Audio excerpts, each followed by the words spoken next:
আরামবাগ হাসপাতাল উত্তরপাড়া স্টেট জেনারেলের মতোই চুঁচুড়া ইমামবাড়া হাসপাতালেও চালু হলো আধুনিক অক্সিজেন প্ল্যান্ট। ফলে চুঁচুড়া হাসপাতালে যারা দূরদূরান্ত থেকে আসবেন তাদের স্বস্তি মিলবে।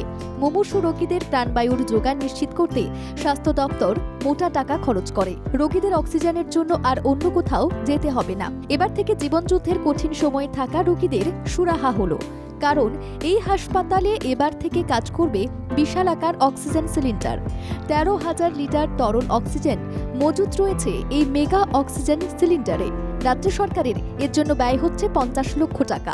আমাদের একটা প্ল্যান্টে এসেছিল, এখানের মাধ্যমে আমাদের বেড টু বেড অক্সিজেন এক নম্বর হচ্ছে এতে আমাদের যে কস্ট ইফেক্টিভনেসটাও আছে, যেটা আমাদের আগে যা কস্ট করছে সিলিন্ডার মাধ্যমে সেটার তুলনায় আমাদের 30% কস্ট এবং আমাদের হুগলি জেলা হাসপাতাল চুঁচুড়া ইমামবাড়া হাসপাতালে লিকুইড মেডিকেল অক্সিজেন বা LMO প্ল্যান্ট বসেছে। এতদিন অক্সিজেন ছোট ছোট সিলিন্ডারে ভরে গাড়ি করে আনা হতো। জাম্বো সিলিন্ডার থেকে সরাসরি ওয়ার্ডে অক্সিজেন সরবরাহ হবে পাইপলাইনের মাধ্যমে। এর ফলে বছরে 4 কোটি টাকা সাশ্রয় হবে স্বাস্থ্য দপ্তরে।